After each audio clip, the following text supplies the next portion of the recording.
Don Dwyer and WGEM News. Better together.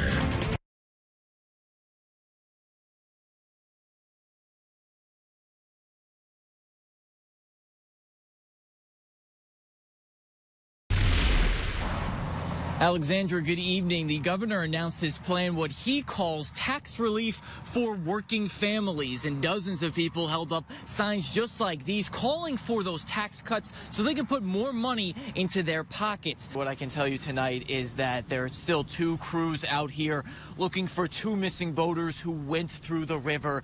A robber can come through the front door, walk in here, and just take a look at this, an abundance of presents underneath the tree, and in just a matter of seconds can reach down, grab a few presents, walk out the door with thousands of dollars in his hands. Not yet. All we know is no one was here, and the smoke just went through the entire home in just a matter of minutes. And the truck comes out here. It's just a reminder, please drive slow and be careful. And if you don't need to be out on the roads, don't be out here. After 8 years of Tom Marion, a new Tom takes his spot. Tom Richardson was elected as mayor. Take a look at some of the damage here that was brought to you by the wind. These branches came down from the tree, and I'll point up there exactly where it is hanging right over that truck. The governor says the Vets Home is here to stay after wrapping up a week-long stay. He gave a speech this morning to talk about his strategic long-term plan. The aftermath is kind of still going on right now, as you can see smoke still filling the air right behind me on 400 West Walnut Street here in Clarence, Missouri. We'll also show you what's been going on here as well. Ash all over the place, as well as a little bit of flames and spark. For Madison City officials were planning a big riverfront development project to help attract more tourists to town. Now, did he have a lawyer today? He did not, as the court started, but by the end he was given a public defender. Jesse Kramer lives at Shelbina North Apartments. Just today, while we were there and going through the dressers you see here, we spotted 4 mice crawling around. The teachers here wanted their kids to learn about the solar eclipse, so they took them outside, put on their glasses, and looked up at the sky. And they use this. Many people here in the tri-states remember the Watergate investigation, especially how it kept creeping up on the president. Digging deeper, but now they are happy that it's finally passed. Let me bring in the H2O group leader, Kelly Cookson. Kelly, can you join me here? Just going to your reaction on just seeing this positive reaction to getting this vote passed. Gene, in court today, defense attorneys focused on an interview that took place with Hannibal Police and Brocas on January 18th, 2016. Authorities say that she opened fire that headed north towards 4th Street, hitting the side where it says Computer Works on the side of that building. After firing all those shots, she walked towards the Park Bench restaurant and tried to get in the building. Once she opened the door, the owner says it was an interesting experience. An anonymous reporting app called P3 Campus. It allows students to send messages on their phone. This is how it all happened, according to fire officials. Someone was smoking out here at the apartments on 17th and High Street. All of a sudden, they tried to put out the cigarette at the receptacle down here. Once they put the flames out, smoke gathered up from the receptacle and went into the electrical outlet.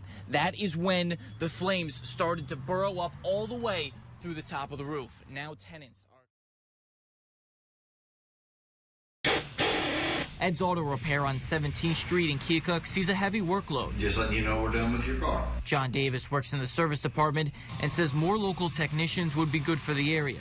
We don't have much local talent that wants to stay around here, so we're kind of hoping maybe this will start out something new for us and bring some new talent to us. Give them a little shot at seeing what it's like coming here working part-time. Now high school students and adults can get the training at the new automotive technology program, an 8-week course. This is an industrial area, and we have a lot of individuals who like good jobs, but they like to use their hands. Maybe they don't want to be behind a desk. The college was able to start this program in Lee County because the Iowa Automotive Dealers Association gave the college a $10,000 grant back in May. With old technology programs moving to the new center next door, the college decided to use the old building to open up this program, which offers skills that can take students anywhere. You need to be able to pull in, have the diagnostics done by somebody who really knows their stuff, and I think our auto technology program is as good as any in the country. Smith says getting hands-on training in tools, equipment, and technology is the best way to learn. All these service industries, we're going to need these people. We do need them.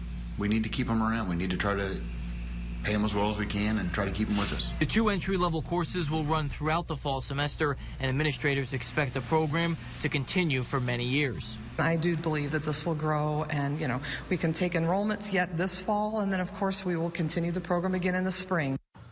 The college says right now, if you want to go beyond the basic skills, you'll need to take classes at the Burlington campus. Don Dwyer, WGEM News. Big smile, wow. It's 7:30 in the morning at the Sage House as Brian and his 14-year-old daughter Chloe get ready for school. Routine is everything for Chloe. Her diagnosis is autistic and MR, which is mildly retarded. Chloe is a student at Keokuk High School. Be a good girl. We'll see you. Bye. Have a good day. Her dad drops her off every day. She's on a precise schedule because if something is off, she will act out. It's pushing somebody away or taking somebody's food or something like that. But it's all stuff that if you have the right kind of interventions, it can be mitigated. Sage says getting that needed treatment is tough in Southeast Iowa, especially Lee County. We've got to go to Iowa City to get anything official for a diagnosis. Apparently, you can't get that at your local doctor's office. A National Alliance Iowa report in 2015 listed mental health treatment in the state as one of the worst in the country. Digging deeper into this, we went to the state capitol in Des Moines, where Iowa Department of Human Services officials say they've made a lot of changes. 3 years ago, they created regional offices across the state. Those 14 regions have developed access to a core set of services for individuals with mental illness and other disabilities. The Southeast Iowa location is in Keokuk. CEO Ryan Wood says the program is still in its infancy.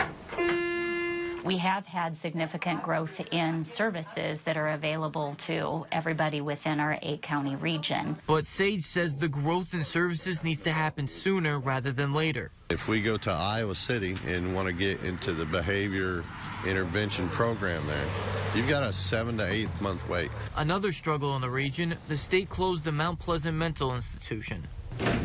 This facility used to host dozens of patients and had a drug-controlled substance program here in Southeast Iowa, but it's been closed for 2 years after the governor, Terry Branstad, shut it down. Now, a recent report shows that bed numbers, just like this facility across the state, are up, which asks the question, should they have closed this facility in the first place? We've seen it as a missing aspect in the array, realizing our focus is really on community-based levels of care.